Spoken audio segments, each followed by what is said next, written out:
My name is Barry Allen. And I am the fastest man alive. Listen to me. There's a war coming. A terrible war. You have failed this city.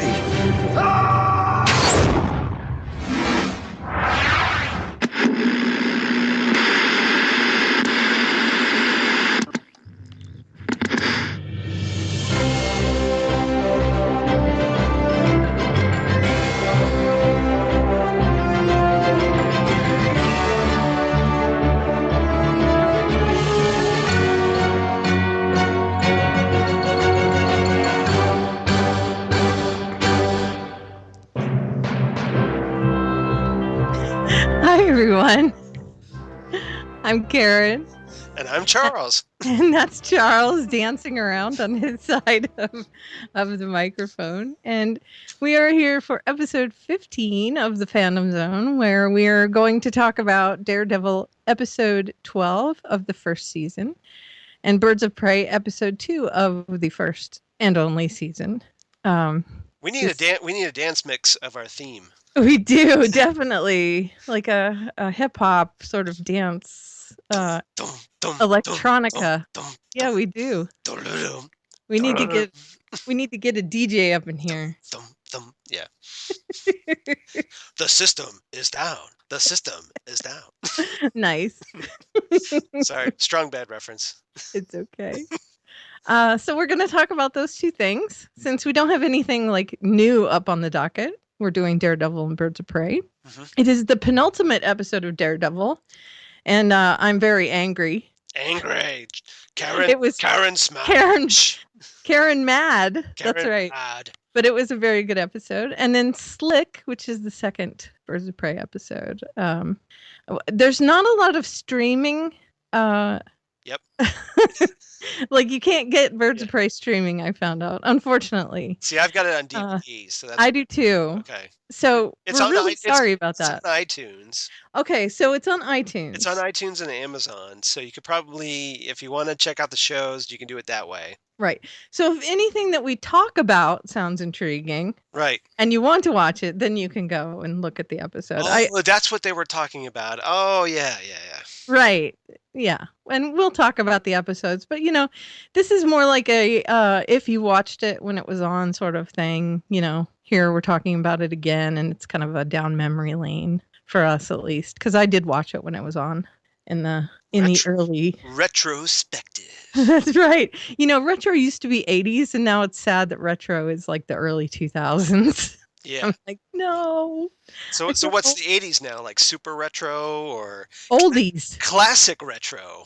Yeah, I guess. I don't know. Yeah. The 80s is like people are wearing 80s clothes, and I look at it and I say, oh, Madonna. Yep. That's bad. Yeah. So, all right. Let's talk about Daredevil first, because I'm really excited about that episode. Okay, yeah, it was a really good episode, wasn't it? Yes, I love this episode. And one of the things I'm noticing about these Daredevil episodes, at least in the last half of the season, is that they seem to be concentrated on a character and kind of character studies of something that the character has had to go through, some dark thing. Like we had one for Fisk, obviously. A ways back, and then last episode seemed to be kind of concentrated on Foggy, who had to go through the little reckoning when he found out that Matt was Daredevil, or the Man in the Mask. And we've had a little bit of that. And this week, we had a tiny bit with Ben, not very much, like a retro with Ben, but a lot of it with Karen. Yeah, Karen obviously is in a very dark place after taking out Wesley. Right. In the previous week or previous episode. Yeah. I really liked seeing her descent. Seeing what she had to go through. It was, knowing now that her drunken binges were kind of foreshadowing for this. Right. Was an interesting twist, I thought. That she and Foggy had this conversation that, maybe we shouldn't binge drink anymore. Mm-hmm. And, she had to think on herself and say, well, yeah, maybe I need to. especially today. Well, and then they make the joke about well, maybe I'll switch to hard drugs or something. Right. And Foggy saying it's weed, and that's Yeah. so not hard drugs. Well- And of course, that could be also a mirror for the heroin, Right. because they're talking about heroin in this episode. Or possibly foreshadowing Karen's future drug habit. Right. That if comics fans know, and being comic snobs once again, yeah, Fans, not snobs. okay, Fans. fans, yeah. Yeah. But she ends up having a very serious drug habit, to the point where it seriously affects her relationship with Matt, Right. which I will not spoil here in case they decide to do it for the show. Right. But- It looks like they might. Yeah, Because they are definitely headed down that dark road. yeah. Just if you're curious, check out Frank Miller's Born Again. That's the storyline that where Karen spirals down and then sends Matt right along with her. Yeah. They seem to be headed down this dark Frank Miller-y sort of Oh yeah, Daredevil road anyway. So they're definitely hitting the Miller highlights in this. yeah. And I like that very much. That I like that they are not afraid to go super dark in this Daredevil. And I think they're really paralleling things very well. Right. They talk about hard drugs and they laugh about it with the weed and the, doobie, haha. But then, Matt's also on his quest to find out about the heroin as well. So they're kind of talking about it in two different lines in the story. And then there's also the thing with Fisk having a heart-to-heart with Karen in her head, and then also later on in the episode with Ben. And it's almost a mirror there as well, even though one of them is real and one of them's not. And the whole thing with Ben and the man in the mask, quote unquote. We know it's Matt, obviously, but he doesn't know it's Matt. And I thought this episode was fascinating because it's all about characters, all of it. There wasn't a lot of action. There wasn't a lot of intrigue. There wasn't it wasn't like you would say it's not a superhero episode. No, it was all character. It was good drama. Yes. It was amazing. And I loved the stuff with Fisk and him having his little monologues were intense. Even the one that was imagined. Right. Was at the beginning, with Karen. Yeah, with Karen, she falls asleep and then wakes up and then thinks that the Kingpin is strangling her. Right. And then all of a sudden, boop, guess what? It was just a dream. Right. Exactly. And surprise. The conversations between Ben and all the people he has conversations with, his editor, his wife, Fisk. Right. Fisk and all the conversations he has, which is many as well throughout the episode. And you get to see also behind the scenes in his life a little bit more, and how he takes Wesley's death. Not well. And no, not well at all. And then there's a bit of backstabbing happening, which I want to ask you about. Okay. Here. Why am I the expert on backstabbing? Is that what you're hinting at? No. Okay. No, I have a question about it, and it's just kind of a general question. All right. Owlie. Yeah, Owsley. Yeah, I'm calling Owlie right now. and Gao. Yeah, Madame Gao. Madame Gao is big in this episode. They have a conversation, and they were plotting a bit. Yeah. And they meant to attack Vanessa. Right. That's the big revelation is that, it wasn't, anyone else. It wasn't Nobu or anybody behind this. It was Leland and Madame Gao working together. Right. Now, yeah. Why did they want to do that? Now, okay. And I'm not saying why do they want to take out Vanessa. I'm saying why do they want to undermine Fisk? Why wouldn't they want Fisk to handle all this stuff? Why don't they just want to work with Fisk? Well, I think they do. I think the whole point of taking out Vanessa was to get Fisk's head back in the game. Okay. Because in Leland's voice this in previous episodes that he was getting on Leland's case or Fisk's case that about being hey, misdirected towards Vanessa. Leland was just annoyed at the fact that Wilson was all off with his girlfriend having dinners Okay. and whatnot, and not really focused on all the stuff going on around him. Okay. And But Fisk is orchestrating all the chaos right, around him, and it's apparently going the way Fisk wants. right. I think Gow and Leland have their agenda. Wilson has his agenda. Right. And But them diverting his attention from Vanessa isn't going to get his agenda to go with their agenda. right. I mean, Okay. because if you They kinda, just don't get that. right, well, Like, if you they're both Leland and Madame Gow were upset that Wilson was, like taking out the Russians, taking out Nobu, right. and all this, upsetting things. So, like, every time they turn around, it's like, well, there's one less person we have to, cut into Right. the group, the cartel. So, and they were blaming that on Vanessa?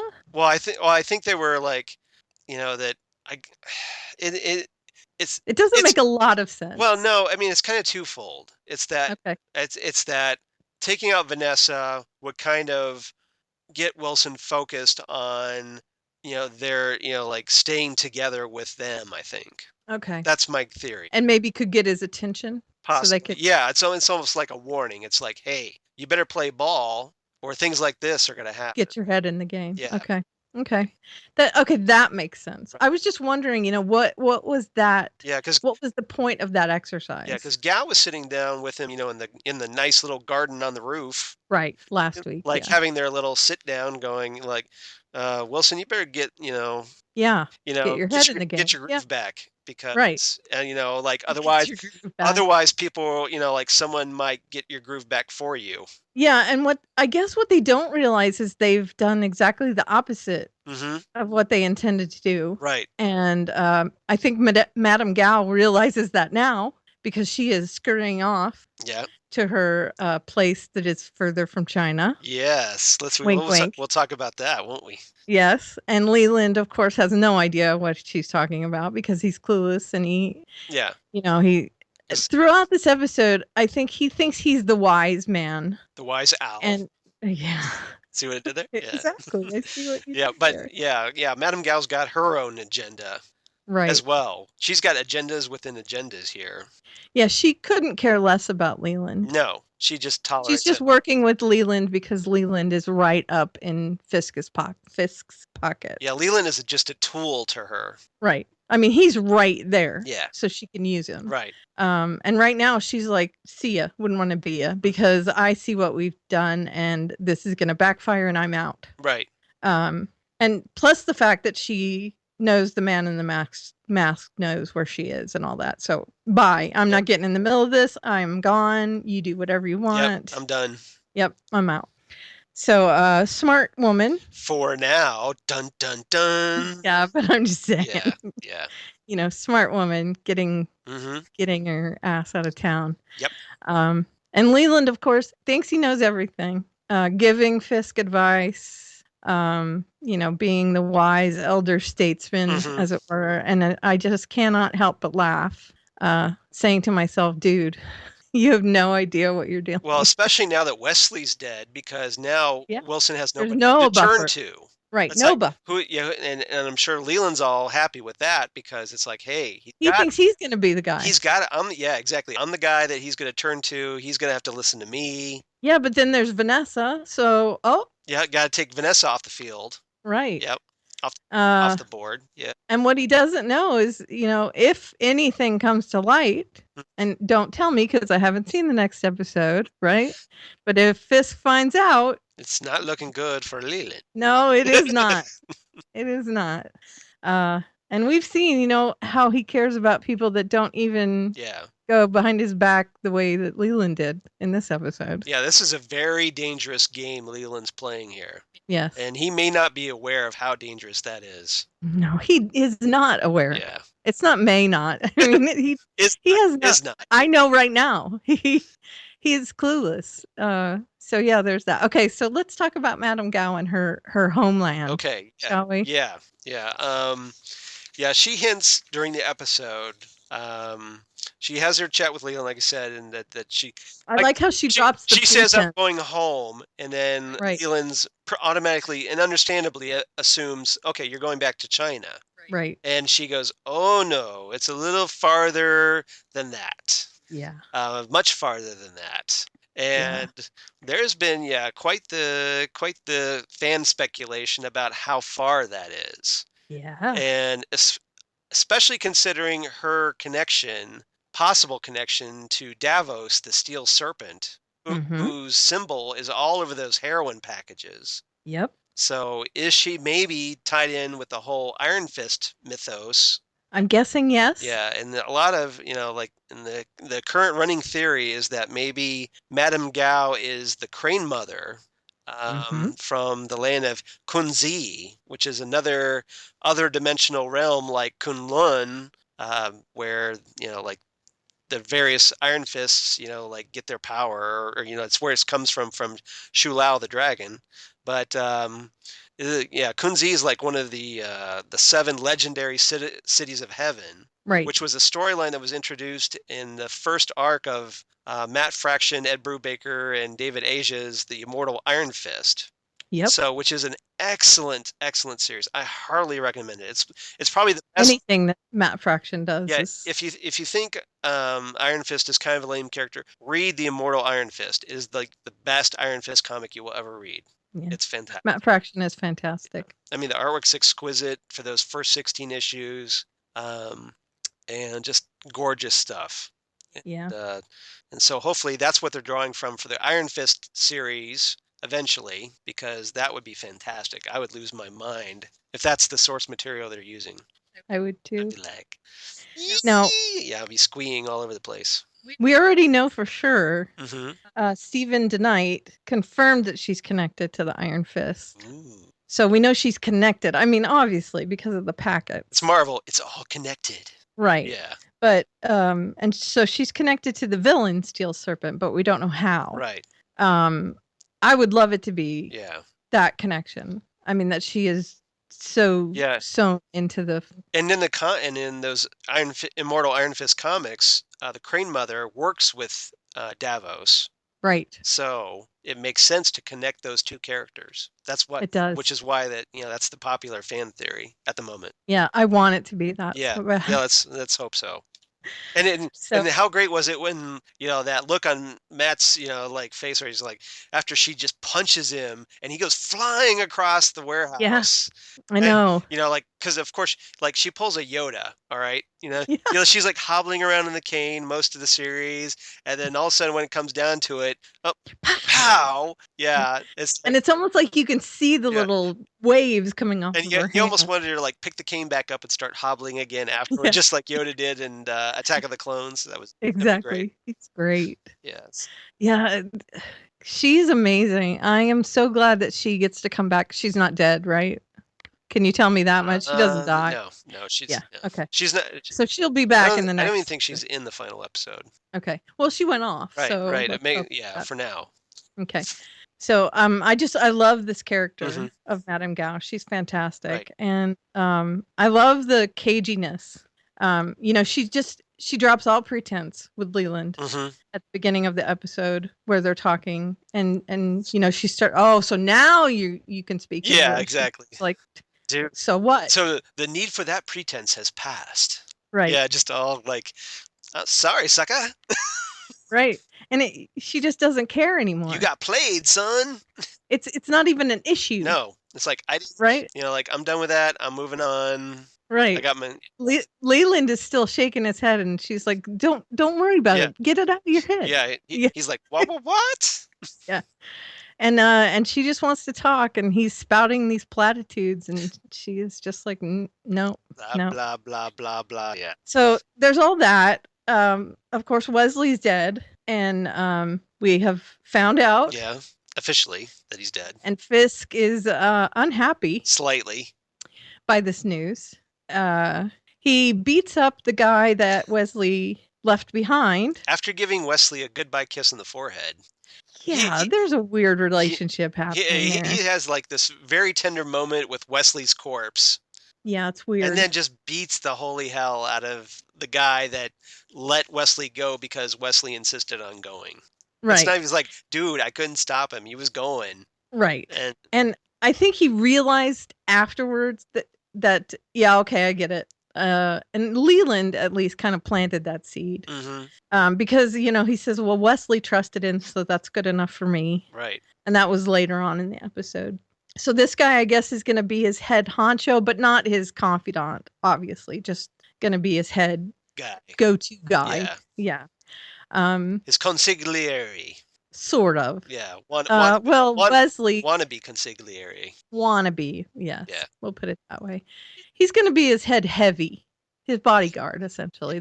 He's not going to get any kind of entrance into his inner sanctum or anything.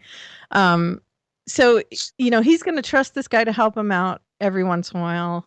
And Wesley's gone. He's gone, by the way. He's gone. Yep. Leland starts trying to give him advice about it. Of course, he's already sinking because Vanessa is hurt and he thinks it's his fault, which it is, but not the way he thinks it is. Right. Indirectly responsible. Right. Vanessa tells him, I'll be here. Duh. She's in the hospital. Right. She's not going to get up and leave. And of course, there's all that backbiting that he still has yet to find out about, which I find interesting. Yeah, there was that really great scene when she wakes up from her coma, and he's sitting there by her side in bed, and he's all like, I'm going to get those responsible and make them suffer for what they did. And she's pretty nonchalant. Yeah, she's just like, I would expect nothing less. Right, I know you will. Just like, you better, son. Yeah. Well, she just knows he will. Their relationship is just fascinating to me. It is to me too. Yeah, she knows what he is. She accepts him for what he is, and it's like she kind of craves it. Yeah, she kind of gets off on it, doesn't she? Right. Yeah. Right. Kind of in a very cool and unattached way. I think she digs the power, and control. But she doesn't. She's disconnected from it. You know what I mean? Like she doesn't get that it's bad. Right. If that makes sense at all. Well, I think she sees Wilson having this power over others. Yeah. That's what turns her on about it. Right. And it's just power. Yes. Just she's raw power. It doesn't matter. She's drawn to power. Right. It doesn't matter good, bad. It doesn't matter. Just power. Yeah. I mean, because initially, this is the same woman that was like initially very hesitant. Like, I don't know if I can go through with this. I'm bringing a gun to our date. Right. And then now she's like, yep, I'm in. Let's go. You better go get him. And you could almost see a little bit of that when she was standing there with Matt, showing him the painting. You could see that there was a little bit of, I'm intrigued by you sort of thing, because he has a bit of power as well. Right. But his is very understated, and she would never get sucked into that. Fisk is overpowering. And I think that's why she is sucked into his power. That he is just so... He's alpha male. Overwhelming. Well, so is Matt, but... Matt is... He tries to keep it under wraps under his secret identity. Yes. So maybe that's why she sensed it a little bit. But she would never go confidence, because he's not skittish about talking to her. Right, exactly. He knows what, he's trying to get out of that conversation. Right. Fisk is on the outside alpha and on the inside bad. Yes. And Matt's the reverse. Matt's the opposite. Yeah. Exactly. So it's fascinating.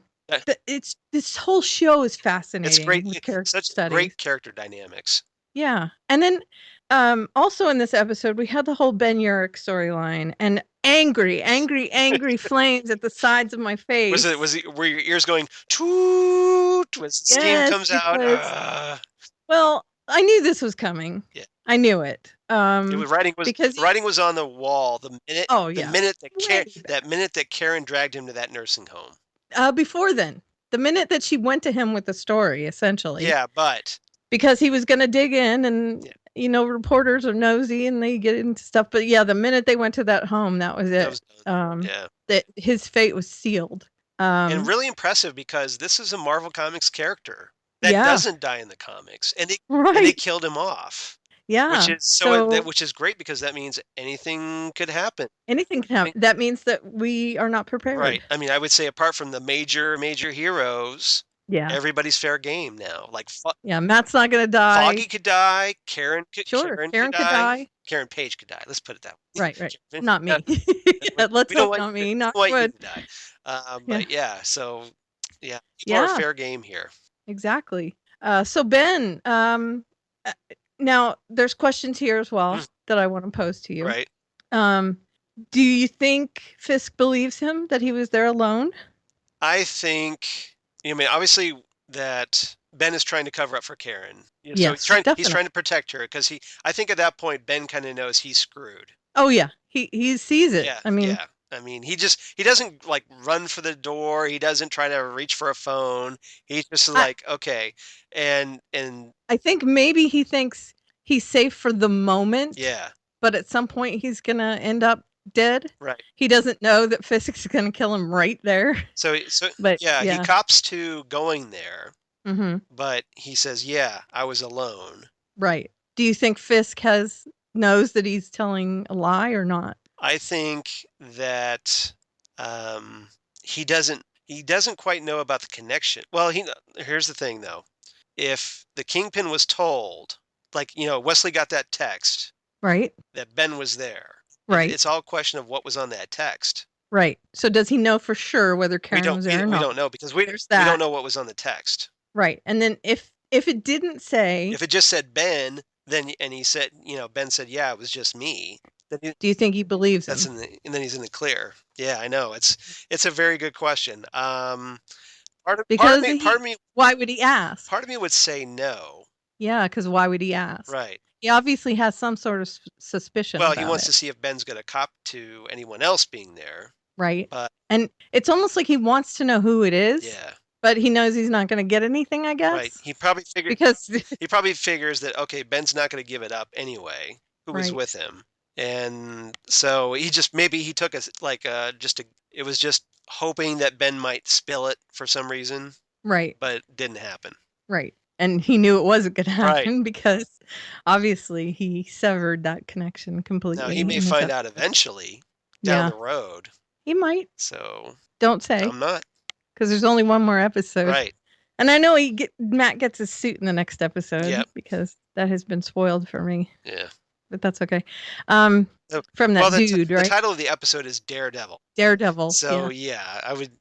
It's kind of in the title. Yeah. So we get two characters that touch on relationships in this episode, and that would be Ben and Fisk. Right. Ben touches on relationships with his editor and his wife, mm-hmm. and Fisk touches on almost every relationship in his life. He has serious attachment issues. Slightly. Wesley, his mother, Ben, everybody. He's looking for that emotional connection, but they all keep getting taken away from him. Right. Even just temporarily. And even that is difficult for him. He's taking his mother to Italy. To get her away. Yeah. Right. And his mother is not happy about that. Nope. She wanted to stay in the home. Because she liked it there. They had dinner there, whatever that she liked. Yeah, the Italian dessert. Yeah. I guess. Oh, yeah. What was that? I forget. Zablio, whatever. Yeah. I'm sorry. I can't remember what it is. I watched it 3 times today and I still can't remember. Yeah, I can't remember either. But it was a special Italian thing. And he says, well, you can get it in Italy. Yep. Duh. Yep. But she, she's set in her ways. She wants to do it the way she wants and she is not happy. And, she's a strong woman. Right. But she's just, because of her senility. Right. She can't do anything about it. And he is struggling with that. He doesn't want to take her away, but he has to. But there's part of him that feels power in taking her away, I'm sure. Right. So there's that. And then, of course, after all that happens, he has to go and talk to Ben. And he does that menacing sitting in the darkness, monologuing. Yeah, you almost waited for him to turn on the light switch, pink, hi. Yeah. It kind of reminded me of The Blacklist because Red always does that. He sits somewhere in the darkness and he's like, hi, everyone. I've just been sitting over here watching. So yeah, this episode was fascinating to me. I couldn't get enough of it. I wanted to gobble it up. I watched it over and over and, even Foggy in his that was good. Interactions with his ex. With Marcy, yeah. Yeah. Now, I was mad at him last week for going out with her, and apparently it was a setup for this week. Well, I mean, like I kind of hinted that Marcy's not as bad as she. Well, no, I didn't think she was bad at all. I mean, she even says so much. She's like, I'm not a complete asshole. Right. Meaning I'm an asshole, but not all the time. Right. And well, yeah, she's not, and I didn't think she was, but she's not really worthy Right. of Foggy. No. I don't think. Not yet, at least. She Okay. could change. Sure, everybody can change, But but yeah. I mean, apparently yeah. the sex is great because she's always talking about, she's like, this episode, she's like, I thought this was a booty call. Right. Yeah, well, and then she gives him favors because of how he performed last week. So yeah, sure. See, we ugly guys try harder. Stop it. You're such a liar, Charles. You're not an ugly guy at all. Stop. Were you saying that I try harder? Come on, I try harder. Well, I don't know how you try. Okay. So. All right. Um, But Foggy, one thing during that scene that I thought was really fascinating was when he's like, he flat out he calls her out and says, look, you need to reclaim your soul. Yeah, he It's does. like you're working for bad people. Right. He says to her, look, did you ever check to see whether you're actually doing the right thing or not? Right. And she's like, I don't care. Mm-hmm. He's our client and I don't care. And he says, well, maybe you need to rethink that. And he talks about how you've like, well, didn't you suspect stuff? Isn't there things going on that don't quite add up? Right. Yeah, he lays it out for her Over there. as much as he can. Yeah. He can't really, go into big details because they're on opposite sides of certain things. But he does lay it out there, and she's thinking. Mm-hmm. I think there's some chugging. happening. Yeah. The wheels are just starting to turn. Yeah, exactly. And I think part of it's not just that they had a nice little interaction last week. I think part of it is that she understands that Fisk might not be the best guy. Yeah. That is why she helps him a little bit in this episode. And there's a lot of gray areas in this episode. People talking about, the newspaper editor and Foggy's ex talking about how Fisk is working to clean up the city. Right. And then, of course, when Matt gets jumped by the cop and the cop is accusing him of doing all these things, and he says, I didn't do those things. And he lets the cop go. Right. And, of course, that gray area is going to be in the cop's mind now, where the cop says, well, he let me go. He didn't kill me. Right. And he told me I'm not the one doing that. So, which is now Matt finally having enough of being blamed for everything. So it's like, look, I didn't do it. Okay, get off my butt. Right. Finally saying something, even if it's just a one person saying it. And I think some of that is from Foggy talking to him last week. Foggy saying, dude, if you didn't do it, then say something because I thought you were a terrorist. Right. So, is there anything Matt else? kind of having a little breakdown with Karen. Oh, yes. Oh. Because he's like, I can't deal with this anymore. Right. And so the cracks in the armor that he's not yet wearing. Right. I was just going to say. The cracks in the armor that he's not yet wearing are starting to show through. So, yeah. And Karen. Well, sometimes you have to break down in order to build yourself back up. And I think that's part of his whole character. So I think this episode, starts repairing some things between Matt and Karen. Mm-hmm. And a little bit. Yeah, a little bit. I mean, it's Karen. It's a road, and Karen's not in a good place. No, Karen's got her own stuff to deal with right now. Right. So yeah, but there's no repairing when Karen is like way down there. But yeah, there's definitely a bridge happening, and Karen is talking about how she went in. When this show started, it was like the three amigos, and right now it's like no. Right. They're magnets that are repelling off of each other. That's a good analogy. And apparently none of them can sleep because they're all showing up at Nelson and Murdoch at 3:00 in the morning or whatever. Right. Like their eyes are all bleary. Yeah, Karen's just staying there because she's afraid to go home to her apartment because she's going to have kingpin dreams. Matt shows up because he can't sleep. Of worrying about everything, and Foggy can't sleep because he's there, like wanting, like he's doing his. He's ready to fed up. Well, he is that too. Yeah, he's probably like, okay, I did Marcy. I'm gonna swing by Nelson and Murdoch on my way home. Pick up. Well, no, he's got stuff going in his head, and he's thinking about Matt now. And he tried to sneak out with that box of evidence that Ben gave him. He sure did. Right when Matt is like, he's like sneak. Oh, yeah. don't. Exactly. Yeah, there's a lot of hijinks going on there at the law office, and they really are not the three amigos right now. And Karen shows the most frustration with that, I Well, think. yeah. At least voices the most Well, she's kind of frustration. caught in the middle between them. Right. They're having Matt and Foggy are having their little snit, and Snit. Karen's there trying to, like caught in the middle. Like, I'm friends with both of you. Okay, stop it, you a-holes. Right. I thought we were in this This is together. not high school. Grow up already. Right. Right. And she knows better than both of them right now that it's not high school. I mean, she needs this to be real. Yeah, she's ready to break out And the Taylor Swift "Shake It Off" song. shake it off. Shake it Shake it off. Yeah. So yeah, it was a tension-filled episode. Amazing. And God, do you have anything else? I think we pretty much covered it. I'm at a loss. This episode was just so full of everything. Next week, the season 1 finale. Yeah, and I'm gonna watch it tonight. I'm sorry. I can't wait. Sorry. I can't wait. It's so good. Yeah. Well, I have an Under the Dome podcast tomorrow, so I may have to watch it instead. It was. Yeah, you kind of told me about that off. WTF. Yeah. That's all I have to say about. I'll just express my condolences on that one because. No. I have to say on the show in season 1. And had no desire to go back. Well, season 3 apparently, and I'm just gonna put this out there. The fuck did I watch? And I say that F-U-Q. Yeah. That okay. E-A-F-U-Q. Right. It's not a swear. Right. It's what? Yeah. My head is tilting like the RCA. Yeah. But yeah.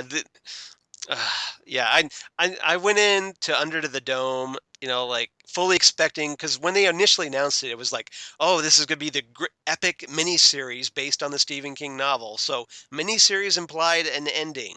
Mm-hmm. And if it had just stayed that with a satisfying ending, I would have been happy. But no, they decided, well, the ratings are great. Let's just turn this into a full-blown series.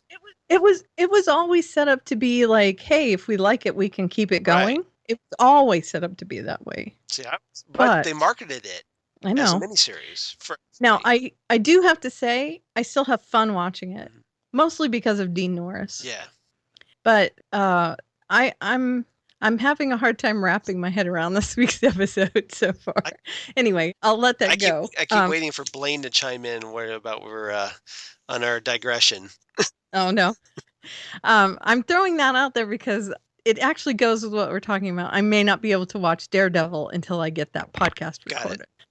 So tonight you're going to watch it. No, I have to record the podcast tomorrow, so I may not get to watch Daredevil until tomorrow. Oh, I see. I thought because you were like, I'm going to watch this tonight, and then you I know. You change your mind. No, I said, but I have to do this podcast, so I don't know because I really have to get my head around the. Okay. It's a 2-hour thing, and so I got to get my head around and try and get some notes. Okay. All right. So, what did you give this episode? I gave it 9 heart to hearts, and I think there might have been more than 9 in this episode, but my rating was 9, so 9 heart to hearts. I gave this one 9 out of 10 hastily discarded white canes because there was a great scene where I think we forgot to talk about it, where Matt he's in the middle of he's walking down the street and he finds one of the blind people from Madame Cow's heroin factory, and so he starts trailing that person, and then the blind person gets into the car that gets picked up to be driven to their secret location, the warehouse. So Matt is like, there's classical music blaring in the car, so Matt homes in on that and then starts like doing the whole superhero like thing where like he scales up a fire escape, starts parkour, goes like says Stephen Amell, like, screw you, man, because I'm doing like starts doing the big parkour, jumping rooftops, flipping around. No salmon ladder. Yeah, no salmon ladder. Like fire escapes, buddy. That's the way it is. And he just tracks it, like goes rooftop to rooftop, and like probably waves hi to Batman on the way over, and How many canes do you think he goes? I don't know. I think this season alone, I've tried to figure this out. I think he's dumped at least 4 of those white canes. Yeah, I think so too. Just casually, he just like done. Like pretense is over. I'm gonna chase this Drop the Yep. cane. Like, hope nobody was watching that, but Right. He's not exactly yeah, he's very impulsive. quietest blind person in the world. But yeah, that's why I did. Yeah, that's a good one. So we both give it a 9. I don't know. This one I might have actually gone higher on. Just 9.5, somewhere in there. It's so good. It sets things up very nicely for the season finale. Okay, good. Yeah. Good. So It was just superlative. So good. So Birds of Prey. Birds of Prey. Yes. Slick. And our special guest star this week was Silas Weir Mitchell from Grimm. Right. For those of you who recognized him, sort of. Right. He plays the lead character on Grimm, and he plays Slick in this episode. Slick. Yeah, that's his code name, Slick. Or Cyrus Waters. Yeah. Of course his name is Waters. Why would his name not be Waters? It's Duh. it's I like, mean, you know, it's like if he had sand powers, you know, like his last name would be like Norman Beach. Right, exactly. Or Glass. Howard Glass. Yeah. Sandy Glass. Sandy Glass, that's it. Very good. So this episode was interesting. Right. We get to learn a little bit more about Dinah. Now I would like to point out that this episode was co-written by Melissa Rosenberg. Yeah, I saw that. And I just thought it was interesting because she, like, after this Birds of Prey thing, she went off to write the screenplay of those horrible Twilight movies. Yes. Apologies if you like them, but Yes. I've watched my wife Lori watch them over and over and over, so I kind of know what they're about. Okay, I know what they're about. I'm not speaking from ignorance here. Trust me, I've seen them walking through the living room all the time. So, but yeah, they're not that great in my opinion. My opinion. And she's the upcoming showrunner on Jessica Jones. That's good. So Sort of. we'll see. Hopefully, she's gotten better. I had to pause. Okay, so Melissa Rosenberg. Let's hope that she does well on Jessica Jones. Let's hope she's gotten better. Hopefully. Okay. Hopefully. So let's talk about Slick. Yeah. The case. Right. You mean he's being brought into the station. But he's being manipulated by Harley. Right. There was a lovely shower scene where after he escapes custody, because he's brought in for this robbery, and he tries to bribe Reese, Shamar Moore's character, and the other cops, and they're like, no, that's not happening. So he turns to liquid, freaks out the guy next to him, and escapes through the vent. And because he's water. He's water, and he's water man. And so then we see, like, the next thing we see Harley in the shower, like, la la la, I'm in the shower, I'm the big bad, la la la, and then and then so he comes up through the drain and is standing there naked, right next to naked Harley in the shower. So it's like, oh, naked Harley Quinn. Oh yeah, that's good. That's good. That's pretty good. Yeah, for you that was good. So that was my moment. Sure. There were plenty of moments for me too. You know, I find that a lot of people said that this show was like a cheesecake show for guys, but I think it was exactly the opposite. Well, there were two cheesecake moments, because there was that one with Harley, and then there was the sauna scene. Not just the sauna scene, the swimming scene, the sauna scene, the everything scene with Shamar Moore. Every time he's in the show, I'm okay with it. You and Maggie. Yeah, okay. Now Maggie and I had a conversation on Facebook about this, and there's also some other stuff in this episode, because I have a bit of a love affair with someone else that made an appearance in this episode, even though you didn't see him. Yeah. Yeah. Here's what he sounds like. I have the tendency of getting very physical. Yeah, I was wondering if you're going to pick up on the Maroon 5. Yeah, Adam Levine. Hello. Yeah, that was kind of like that was my first exposure to Maroon 5. Sadly, it was not my last, but sadly. What's wrong with you? Says hello. Is there anyone out there? 'Cause it's getting harder and harder to breathe. Is there anyone out there? This is my porn music for this episode. So Maggie, just for you and me, this is our Shamar Moore porn music for this episode. I pulled it right from this episode. Actually, I didn't. I had this album. This is the worst, right? But Shamar Moore. Have the tendency of getting very physical. You keep doing that, and I'm gonna break out. Like don't turn around. Well, I don't have that. the commissar's in town. Well, Have the tendency of getting very physical. I've got it right here on my iPad. I could start blasting. Anyway, I thought you might I appreciate will go. that. Okay. So the combination of Adam Levine's voice and Shamar Moore being cut all over this episode. Karen liked that. Karen, me likey. Yeah, you like. So yeah, and I pulled those two clips because I thought that would be cute, and hopefully Maggie appreciates it because Maggie and I were all like, "Yes, Shamar Moore, right?" So Maggie, fist bump. All I'm saying is Ashley Scott in the sauna scene. That's all I'm saying. Yeah, oh yeah, the girls were hot too. Yeah. It wouldn't be a great scene without her in it either, Right. because she makes the steamy. Steamy. Yeah. All the girls in the show are amazingly gorgeous, and the beauty on this show when it comes to the cast. Yeah. Wow. I mean, everybody's too pretty. it's like they were setting up for the Flash and Arrow. They did the same thing on Smallville. You can kind of see. Right. Everybody's so good looking. Right. And they also did, I made fun with the music, but they had two hits in this show, and it was Harder to Breathe by Maroon 5, and they also played Crazy by Meredith Brooks at the end, which, I thought that was cute because they played it over Harley. Now, were you aware that the theme music that we get, this is the first episode we have actual opening credits, and the DVD version opening theme, which is this song called My Remedy by some unknown singer. Right. Trust me, I tried tracking this down. I can't find out who sung this. Well, that's the DVD version. The original televised version back in 2002 had a much better opening theme. It was called Revolution by this singer called Amy Allen. That's Aimee.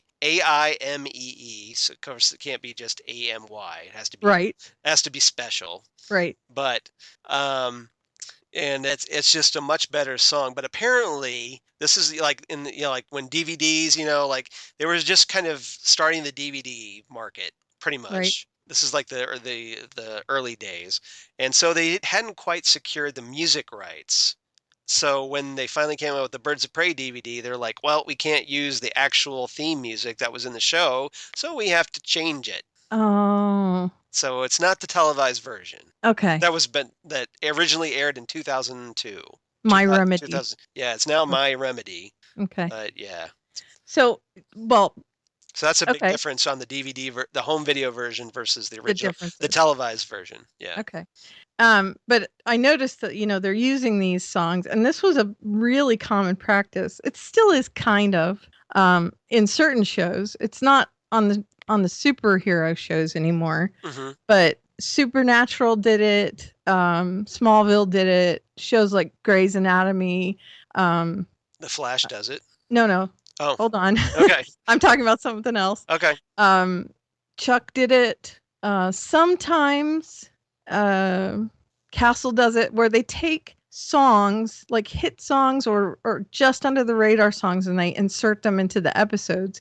And there's like 2 or 3, so there's like a soundtrack for the season. Okay. And they did this with Birds of Prey, and it's very much the same template as they did with Smallville, where Smallville would take like a Lifehouse song or an Arctic Fox's song or something, and they'd put it in the episode. And Smallville loved Lifehouse. Oh, huge Lifehouse. But to be fair, there was that initial scene in the first episode where Clark is pining over Lana, looking like watching her creepily through his telescope or whatever. Yes, in the barn. But it's still a great song. And then they had used another Lifehouse song during their prom dance. Right. Right. And So- Lifehouse has a song called Superman or something, so they Yeah. used that as well. So it was used very effectively. Right. And this was the same era, Right. near the Yeah. same time, and they did the same thing. So I pulled those two songs. And that is also another reason why I got those two clips, because, just to point out that they... All those great millennial hits. That's right. And Grey's Anatomy still does it.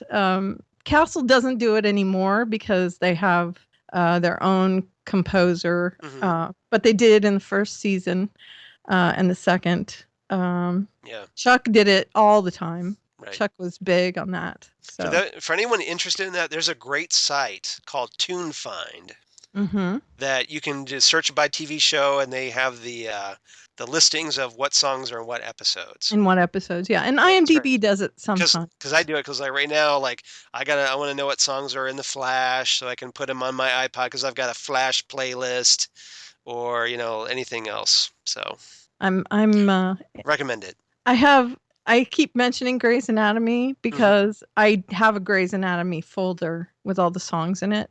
Up until like the 6th season, because I kind of dropped off watching it, but their music was really good. Yeah. I used to have one for True Blood. Oh, the music was really good in True Blood. It was great. They have great soundtracks. Very There's actually sensual music. soundtrack albums out. Yeah. But True Blood had great music. Really good music. So yeah, I found that to be something that sets a tone for a show.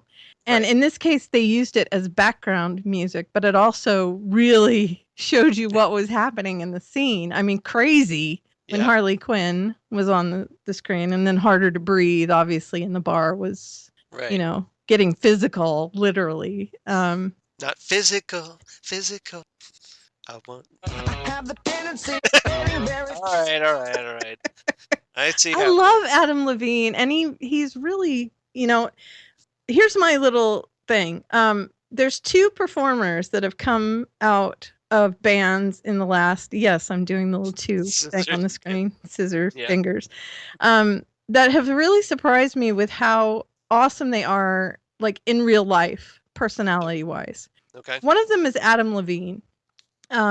The way he interacts with his fans, I think, is really cool. He seems like a decent person. He kind of makes fun of himself, like, every time I see him, self-deprecating, right, and also very nice. And he doesn't think that he's better than anyone else. And the second one was a huge shock to me. Justin Timberlake, I've really come to think is awesome. JT. Yeah, and it's because he's a decent actor. Right. Every time I see him interacting with someone, he's like really down to earth. He is super self-deprecating. I mean, he will make fun of himself until. Well, if you've seen any of his Saturday Night Live skits, oh yeah, he's where he's like dressed up in like costumes and singing. Gotta get down to Taco Bell. But, yeah, exactly. Yeah, those exactly. Everything, and so the 2 of them together, to me, they just really impress me. So. It's not just that I think Adam Levine is hot. It's that I think he's a cool person as well. And of course, Dave Grohl, who I have interacted with in real life, broke his leg on stage. What a... Well, he was doing the rock and roll thing, man. He's jumping up and down. But the problem is Dave's not as young as he used to be. Yeah, I know. And it's not the 90s anymore, Dave. You might have to dial that back a little. Yeah. Hey, at least I can say he didn't graduate from my high school. He got moved to another high school. So he's not from my alma mater. Right. Can I say that at least? I guess so. That, he's not the coolest person to graduate from my high school. I'm not the coolest person to graduate from my high school. See, I thought you were the coolest person. No, definitely not. Okay. All right. It's a tech school, so I'm sure there's someone who's made millions and millions of dollars. Okay, so anyway, before you started, thank you. Can we stay on point? Yeah. Okay, so the case is nothing great. As Karen wipes the Adam Levine drool off her. No, look, he's hot and everything, but you know what I'm saying. And I had to get those fun little clips. I know you did. Okay. And I was making the bigger point about the music too. I'm just giving you a hard time. I know you are, and Maggie fist bump. So that's to summarize everything we've talked about so far in this 20 minutes we've been talking about. So we've talked about Adam Levine and Yeah. Okay. So, Shamar Moore's but washboard abs and Cyrus is doing these bad things for Harley, because Harley is still this upstanding citizen. Yeah. And she's subverting, trying to Right. get, diamonds or whatever. And Yeah. But she does tell Slick in the shower. She's like, the city's going to pay for what they've done to my Mr. J. right. And of course, that ties into Oracle, Barbara, Right. because Barbara was part of that whole fiasco, and Babs. Huntress, because she is tied to Batman. So, of course, they're going to all be embroiled in it. It's all coming together. That's right. So, and I'm guessing she knows all that because she's got them all coming to see her and confessing everything. Yeah. I'm not quite sure how Harley arranged to have like Huntress showing up, like getting therapy from her. Court-appointed therapy. Yeah, court-appointed. We don't know what for, though. Right. But apparently, like, Huntress was a bad girl. Yes, a bad girl. Rawr. Exactly. And that was good. That sound effect from the pilot. That was good, yeah. I should get that. All right, but so she's talking about, like, she said that the only thing she wanted from her father's killer, the only thing she wanted from her father was for him to find out who her mother's killer was, right? So that she could go around and kill him, right? Which is a little dark. Well, that's Huntress. But she is Catwoman's daughter, so that goes with the territory. Huntress is kind of like that, though. Right. I mean, and no matter what continuity you're in, she's a little darker character. Yeah. Yes. Yeah, she's a little more bloodthirsty. Yeah. Even on Arrow, she was like the Arrow version. She's the Mob King's daughter. She still wants to kill. Right. Kill. Helena Bertinelli version. Yeah. Although she's a little more psycho on Arrow. A little bit, but I think that's environment more than anything else. She could definitely be coerced into being a good girl for a little while. Definitely by Oliver, I think. She got a thing for Oliver. Doesn't she? Apparently lots of people have a thing for Oliver. Lots. Including my wife. All right, so so there's that case, and it's not terribly interesting, so I'm not going to get deep into it, but the guy, Cyrus, obviously has superpowers. He turns into water, and in order to stop him from attacking, they go into the sauna. Huntress and Shamar Moore. Abs. Mr. Abs. Oh, Mr. Cut. Oh, God, so hot. Yeah. Sorry. Reese. Yes, is that what they're calling it? Words, line. Yeah. Now, there's obviously the sexual tension thing between Huntress and Reese. And then, we have the whole situation between Barbara and Wade. Yes. So they're going out on this date, and that gets fumbled. So then she goes to his office and they go out on a date. So there's two little interpersonal relationships. And then Dinah, they're trying to get to the bottom of where she's from. And it turns out she's this foster kid. And she had powers, but her parents were trying to exploit them I think they didn't know what to do with her. And she kept having these visions that of something going on in New Gotham. So she felt compelled to come to New Gotham. Right. But her parents didn't want her going there. So she ran away. Right. And she doesn't want to go back. She's the reason we're told, she finally breaks down and admits, oh, by the way, my name's Dinah Redmond. And even though they know, because Oracle went ahead and figured out who she was. Right. So because it's Oracle, come on. Because she's Oracle. Yeah. Duh. Yeah. So, but before confronting Dinah with this, Dinah cops to it and is like, "Look, because I want you." Which is a plus in their book. Yeah, because initially Huntress doesn't trust her at all, and which is plus she's wearing all her clothes. Yeah, that's not the best way to make friends. So yeah. How Pretty Little Liars is that? The worst. Gilmore Girls. There's a Taylor Swift song in there somewhere about it, I'm sure. But yeah. That was not a plot point I enjoyed watching. I was like, oh, please. Yep. Can we just say that she took her weapon or something. I mean, sweater. Yeah. Who cares about a sweater? That's a sweater. Huntress is not going to care about a sweater. Yeah. But whatever. Yeah, so there's the whole thing with Dinah, and Dinah's the character that confounds me the most about this series. And it's okay because I, again, like Gotham, I take this as an Elseworlds kind of series. But this is supposed to be Black Canary. It should be at least in the ballpark. And it's not anywhere in the ballpark. No, and we talked about that, last time, but that she is not Dinah Lance at all.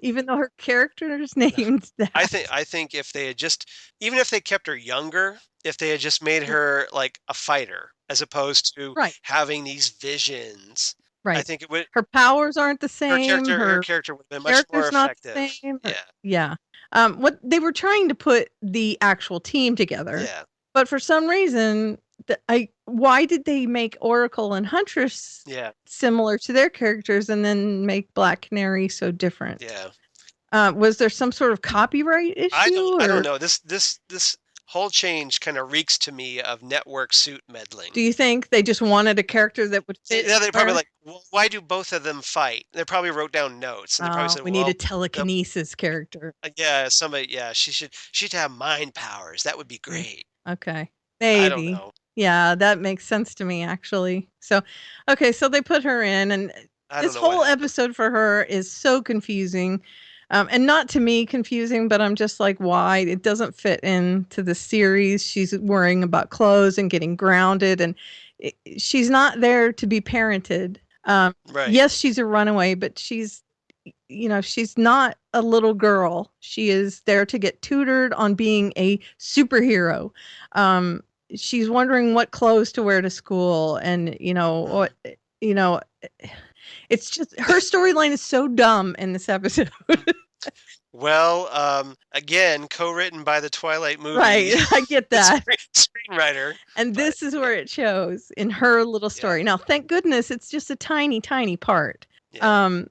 The part that really super bothers me is where she says when Oracle is talking to Huntress in the little ear thing. Earpiece, yeah. She's grounded, and she doesn't overhear it, but she says, I guess this means I'm grounded. Yes, the Wesley Crusher of Birds of Prey. And I'm just like, what? What? Yeah. I really wanted to hit myself with a hammer. As a longtime Birds of Prey fan, like I was the one, like I bought the original like Black Canary, Oracle, Birds of Prey one shot, and then all the miniseries before it went to an ongoing Birds series. Of Prey. And then when the whole Gail Simone run, amazing! Yeah, it's fantastic. So I have T-shirts. So coming from that background, I'm sitting there just like facepalming. Yes, me too. In 2002, before facepalming even was a thing. And this was a comic book based on the strength of these women depending on each other. And yes, they conflict sometimes and they butt heads, but it's not like, oh, I guess I'm grounded. Never would that happen in the comic book. It was about feminine strength and also working with their male counterparts when they had to, becoming part of a team, having a unit. The book was amazing. You just want Peggy Carter, Marvel's Peggy Carter, to go like cross back into 2002 and just slap Dinah upside the head.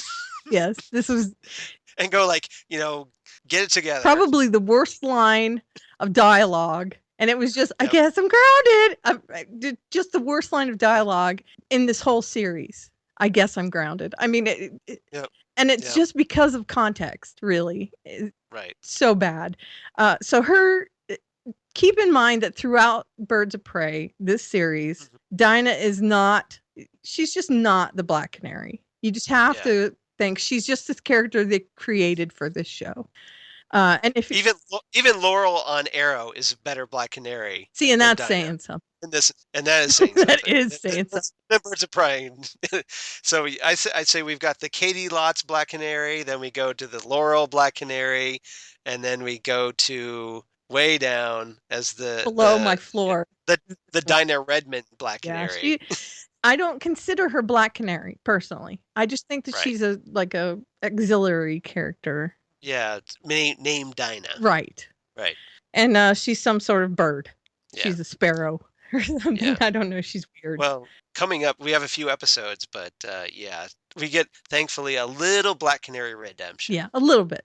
But bit. I still. But that's a ways She off. never really gets into that Black Canary mold, as far as I'm concerned. Ever. No, it wasn't like by the end of the season she becomes Black Canary. No, never.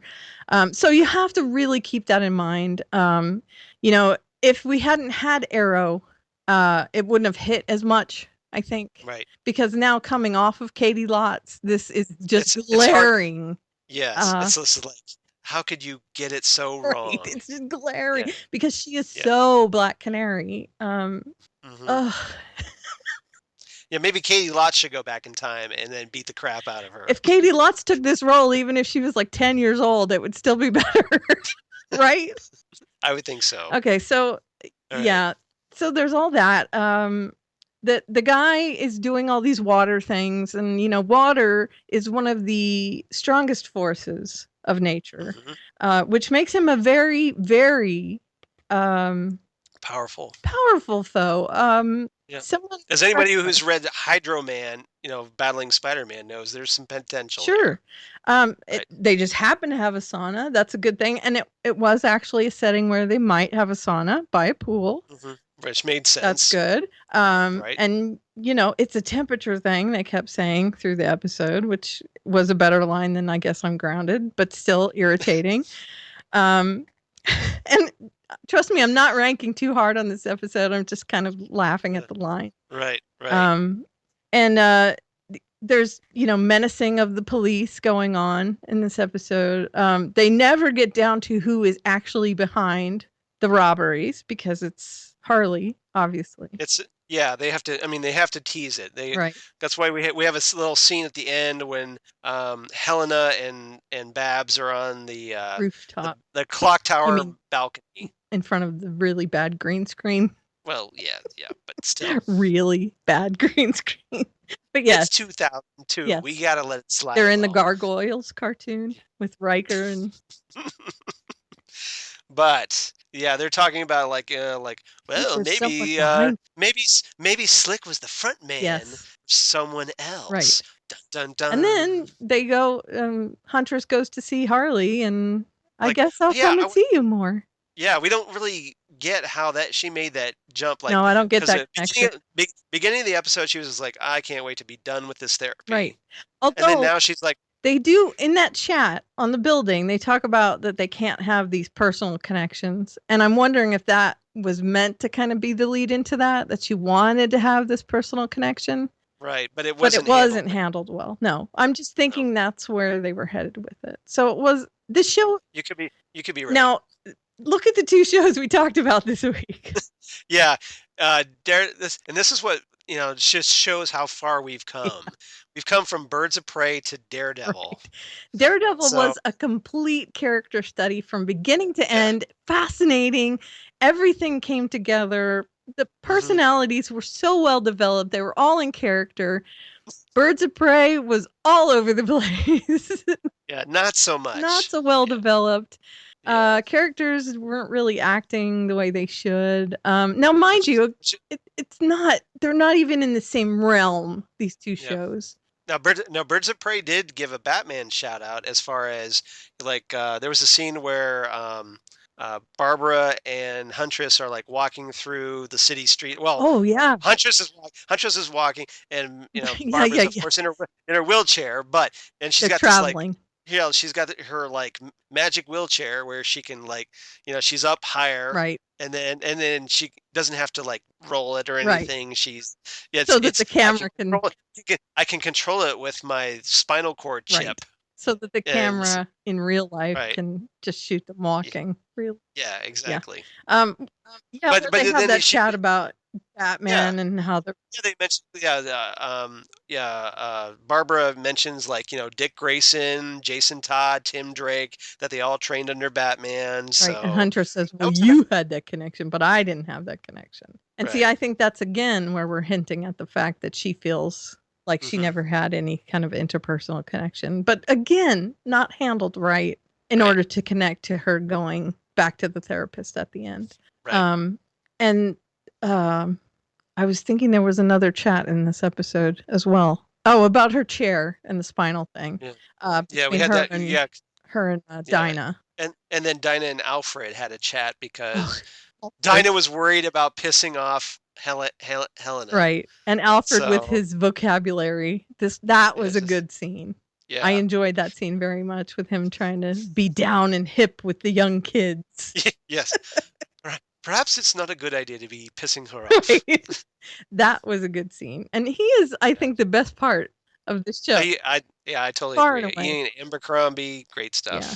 Always fun to watch. And Mia Sara, I think, was good as over the top. Yeah. I mean, Mia Sara is good throughout this series because she's just crazy, and that's what Harley needs to be. I mean, she knows what Harley Quinn is. So I think she had Harley's personality down. She didn't quite have the look down. No, but that's not her fault. That's the show. No, that's the show. Right. It's the costumer. She had Harley Quinn. I mean, she knows what Harley Quinn's about. So she was good. I mean, she always had the crazy eyes going. Yep, but still had a front as well. Right. On the outside. She could do the therapist. Yeah. You know, the facade. Right. And then her real crazy. And as we know, Harley had, before she went totally insane, she had a personality that fooled people. So I think she did a good job with this. Those are the two standout characters for me in this whole series, were Alfred and Harley. So and Shamar. Yeah. Now, do you know that Mia Sara was almost played by Sherilyn Fenn from Twin Peaks? No, I didn't. Yeah, they actually shot a pilot. This is the pilot episode. I have the unaired pilot. Yeah, I kind of forgot to. Yeah, that's the unaired pilot, and that has Sherilyn Fenn. Oh, I haven't watched that. As Harley, because originally she was cast, and then they decided, well, I guess we'll go with somebody else. We want somebody a little different. I'll have to go back and watch it. Yeah, so it's. I mean, it's just same scenes, only the Harley scenes are different. But cool. Yeah. Is she good? As a twin, she's all right. I mean, I like Sherilyn Fenn a lot. I'm a huge crush on her from Twin Peaks. I don't dislike her. I was really excited once I found out that when the pilot got released on DVD, I was like, oh, cool, I can check this out. But I think they made the right call switching to Mia Sara. Okay. So I like her in this. So yeah. All right. Yeah, I think it worked. So do you think that's enough? Is there anything else we need to pick up on? I don't think so. Okay. Not really. We don't care about dates with Wade, do we? No, not really. I mean, there was some interpersonal relationships happening. The case wasn't terribly interesting, but I'm gonna put a tablecloth on my teacher's desk Right. and light some candles. Yeah. and have the star of Days of Our Lives come in and talk to me. Yeah. That guy Wade, he might look familiar to some of you because he's been on a bunch of soap operas and some other stuff. But I looked him up last week, and he was just on a lot of things that you might see him from. So he hasn't really. He's that guy. Right, he hasn't really gone on to anything of note. Right. So okay. So what do you give this one? I give this one 7 out of 10 tasty flamethrowers. Nice. Because there was a nice little scene where Huntress gets a hold of a flamethrower and uses it on Slick. Yeah. To It's a temperature thing. Yeah, it's a temperature thing. Yeah. I see what you did there. Thank you. But yeah. And please, if you don't feel like looking this up, don't look it up. But I give it 7.5. I've seen enough hentai ... water spout. Yeah, let's. I'll just leave that there. Yeah, hentai. Yeah, we'll just leave that alone. At least it wasn't an octopus. No, it wasn't. But man, it wasn't tentacle. It was close. And I'll again leave it there. So we have those two shows that we talked about this week. Do you have any news for us? I have a little bit of news. Okay. As some of you may know, there was some. Why? I had to. Go ahead. Yeah. Okay, so some of you may know. We're doing three gestures at each other. There was some Gotham casting news. I saw that. Yeah, where everybody's favorite bad guy, because all he plays are bad guys. Yes. No, sort of. Go ahead, and then I'll end. Okay. For the most part, he plays bad Mhm. guys. If he shows up in a show, chances are he's the bad guy. Right. He's a heavy. Right? Right. Yeah. James Frayne, Yeah. It was who amazing, by the way. who is on Amazing. He's been in all kinds of things. I mean, he's been on Orphan Black Yep. recently. He was on The Cape. Mhm. He was 6 on seasons in a movie. The Tudors. Yep. So he's a great actor. He's done lots of things. He was in Tron Legacy. Yep. So Now, here's the deal. On Orphan Black, mhm. in the very last episode, he turned right around and became kind of a good guy. Yeah. So Ferdinand is on my good side right now. Well, things change on Orphan Black. Yeah, but he was Like- all like manning up right at the end. Yeah. So Because we don't know who shot Delphine. it's not him though, because he was somewhere else right then. It wasn't Ferdinand. I don't know. We'll see. Yeah, but anyway, Yeah. I love James Frayne though. He's fantastic. He's always good. He's always he was just great. I remember he was great on True Blood, all kinds Oh, of stuff. everything he's in, he's fantastic. Yeah, he's And great. he's got that he's gonna be accent that just right. so menacing. He's a great villain. Yeah.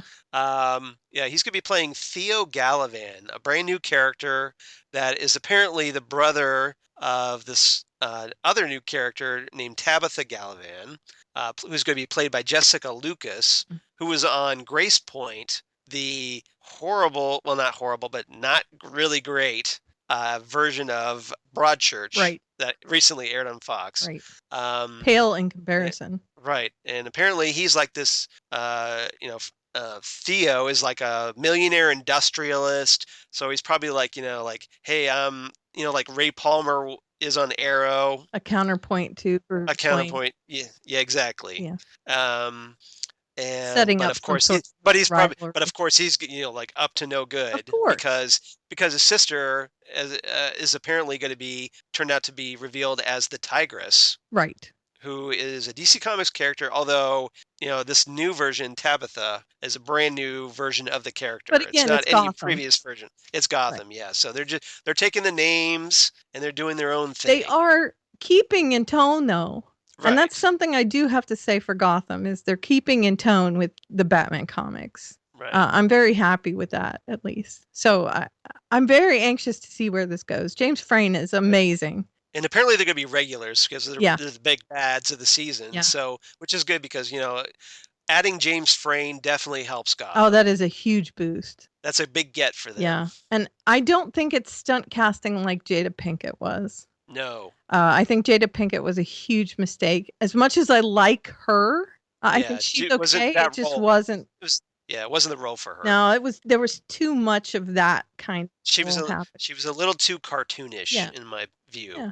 And this is Gotham is a show that needs more it needs more well, we talked about Kingpin a lot for the Daredevil stuff, and it needs more stuff like that.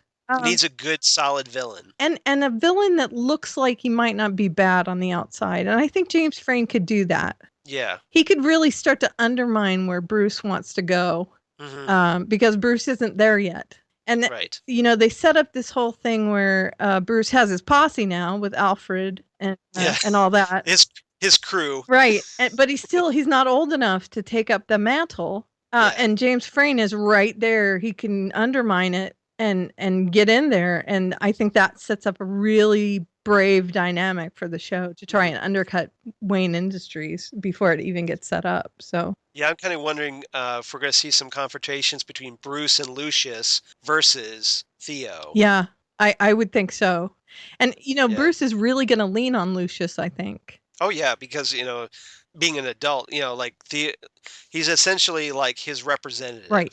But he can't lean on him too much because he has to be strong if he wants to become the face of Wayne Industries. So there's going to be a huge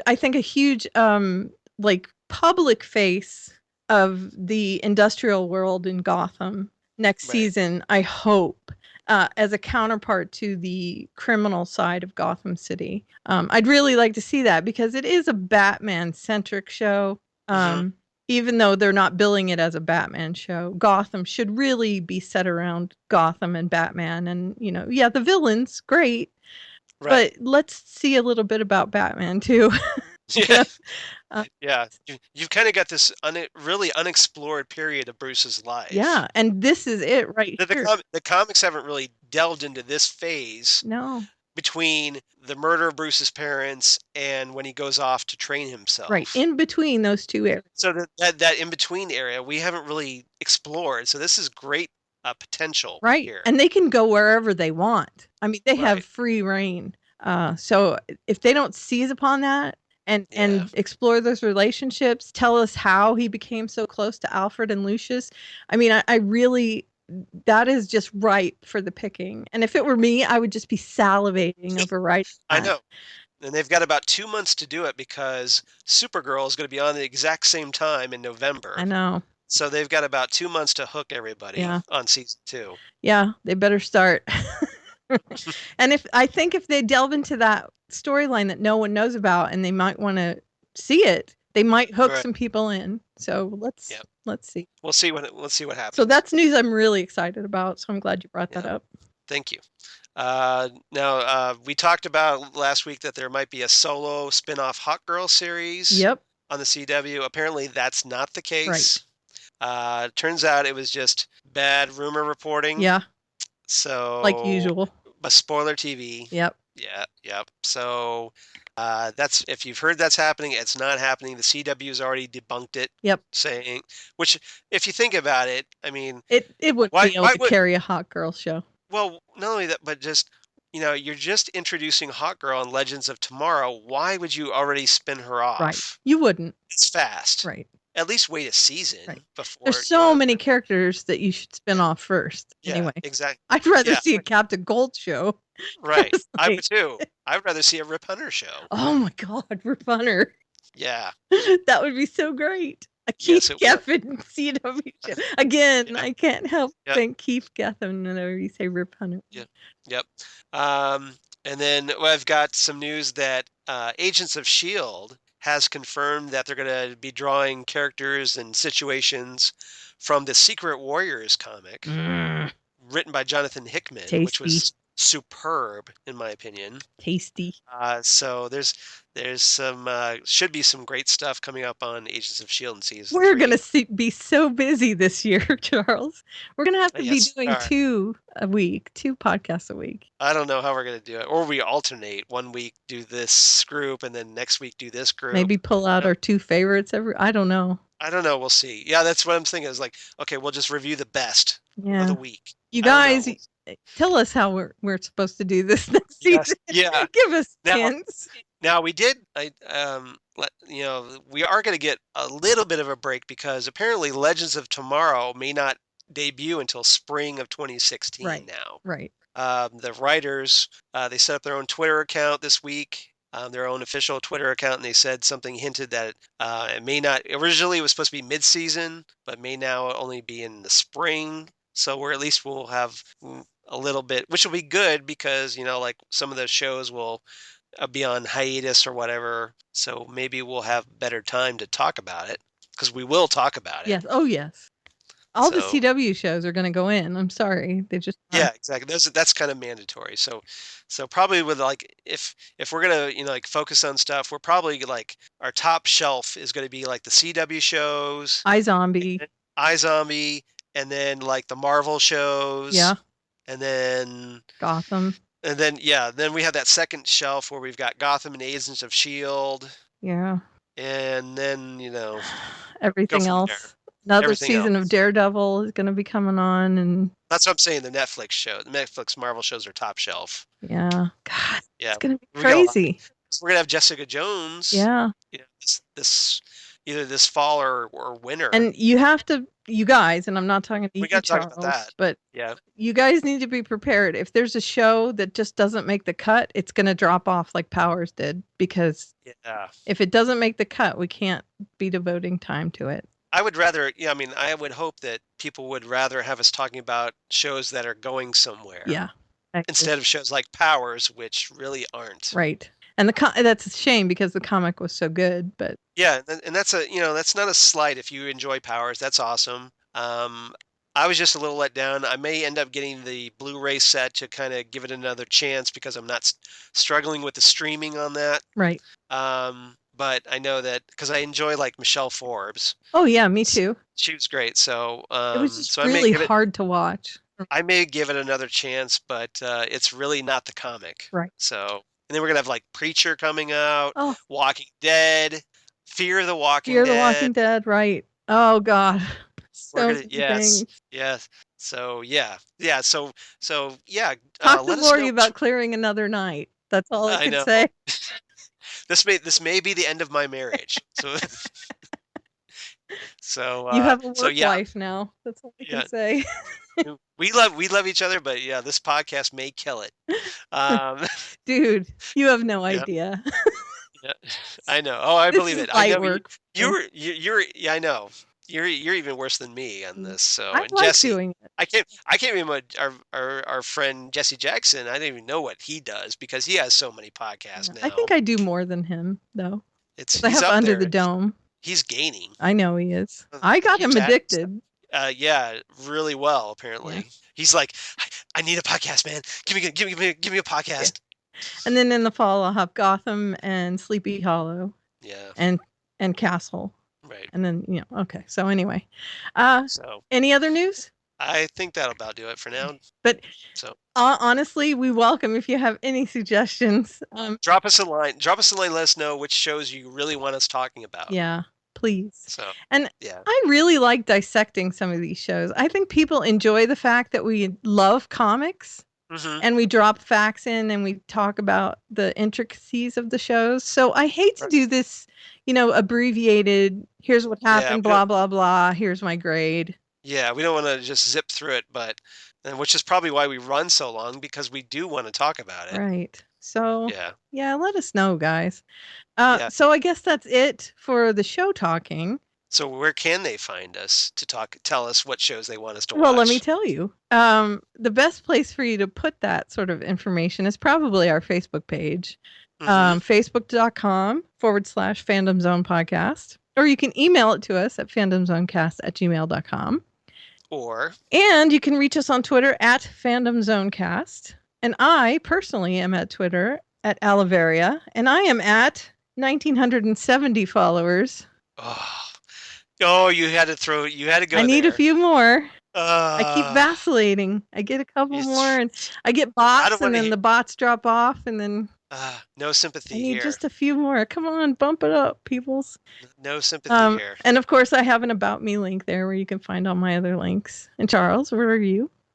I'm also on Twitter, only at roughly 353 followers. You need more. Come on, people, follow him.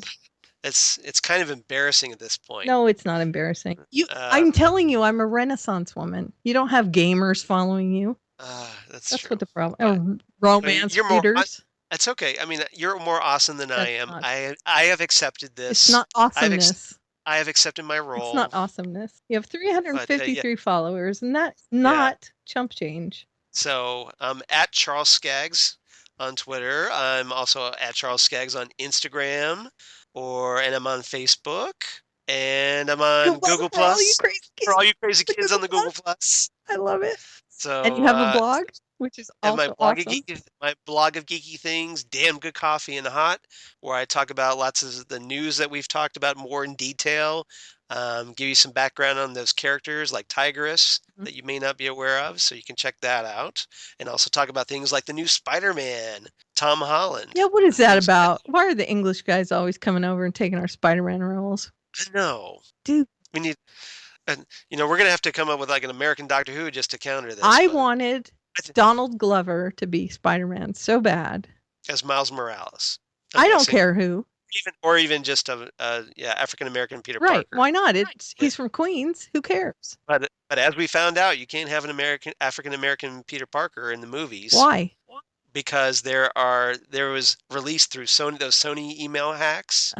That apparently there are stipulations from Marvel that, okay, he can't be any other race but Caucasian. He cannot be a homosexual. This Peter Parker. Okay.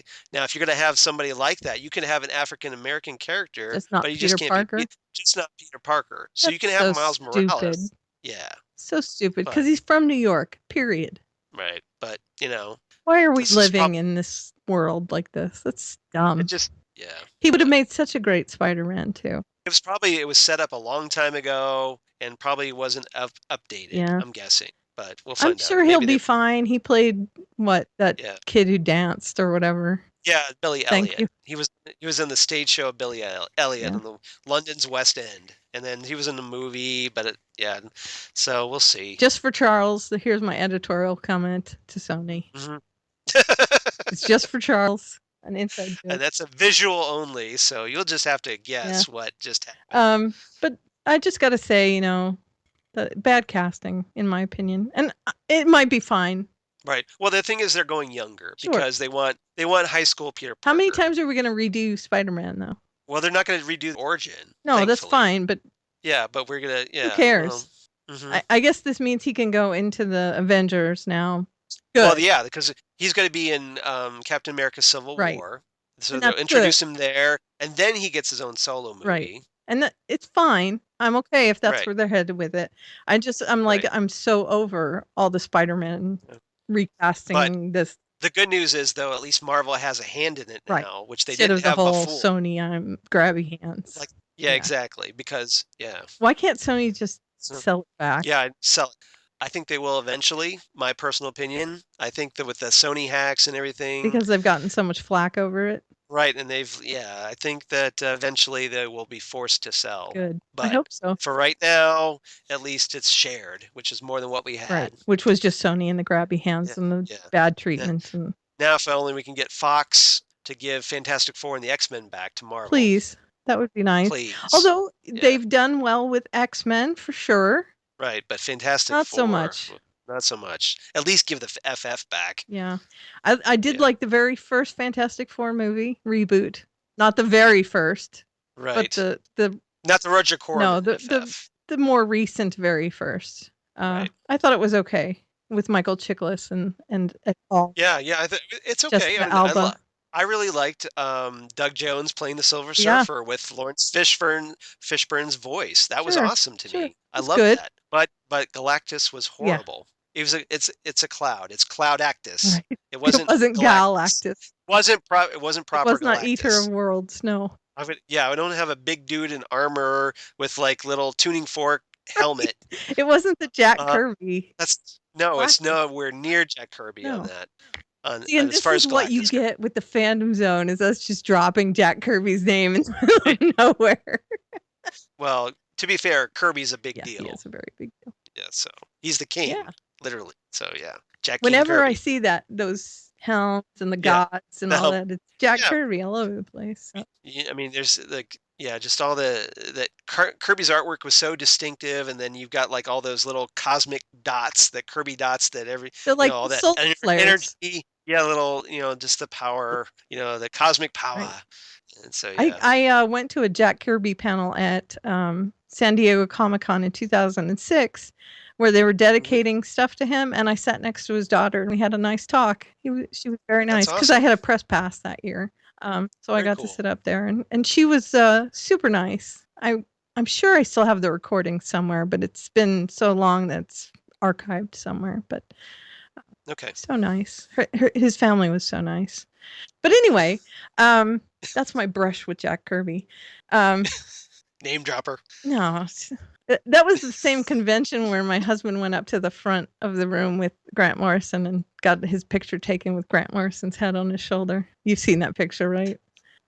No, I haven't seen that picture. He went up and he started talking to Grant Morrison about his Batman comics. He was just starting to do a Batman comic. Right. And Grant Morrison said something to the effect of, well, you're my mate then, or something. And I said, can I take a picture of you two? And he put his hand around my husband and he put his head down on my husband's shoulder. I'll post it on Facebook. Yeah, that'd be great. That'd be awesome. So, yeah. All right. Anyway, so that's the news. That's where you can reach us. That's what you get when you listen to the Phantom Zone cast. A really long goodbye digression. Yeah. Can we maybe stay on point? And I guess we will be back next week, yeah? Yeah. Cool. Yeah. If everything goes well. Final episode of Daredevil, guys. That's right. For now. Bye.